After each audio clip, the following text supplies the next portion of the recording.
Un jour, un vieux professeur fut engagé pour donner un cours sur la planification efficace de son temps à une quinzaine de dirigeants américains. Debout devant ce groupe d'élite, le vieux prof les regarda puis leur dit « Nous allons réaliser une expérience ». Il prit un pot en verre et le posa sur le bureau. Il passa ensuite des gros cailloux un par un dans le pot.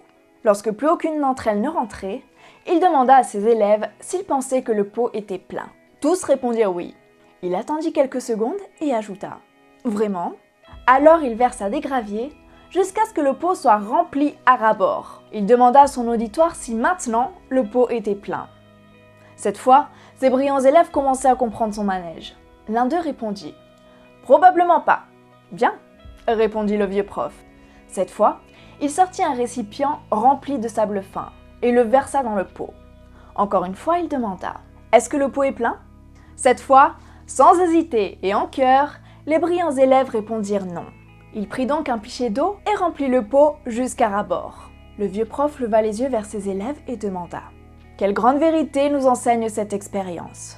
Le plus audacieux des élèves, se rappelant le thème du cours, répondit « Ça démontre que même quand on croit que notre agenda est complètement rempli, si on le veut vraiment, on peut y ajouter encore plus de rendez-vous et encore plus de choses à faire. » « Non, » répondit le vieux prof. Ce n'est pas ça. Si on ne met pas les gros cailloux en premier dans le pot, on ne pourra jamais tous les faire rentrer ensuite. Il y eut un profond silence, chacun prenant conscience de l'évidence de son propos.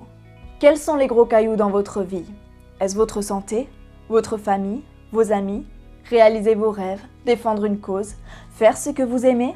Ce qu'il faut retenir, c'est l'importance de mettre ces cailloux en premier dans sa vie. Sinon, on risque de ne pas réussir sa vie. Si on donne la priorité aux choses sans importance, comme le gravier et le sable, on remplira sa vie de choses sans importance et on n'aura plus suffisamment de temps pour se créer une vie qui compte vraiment.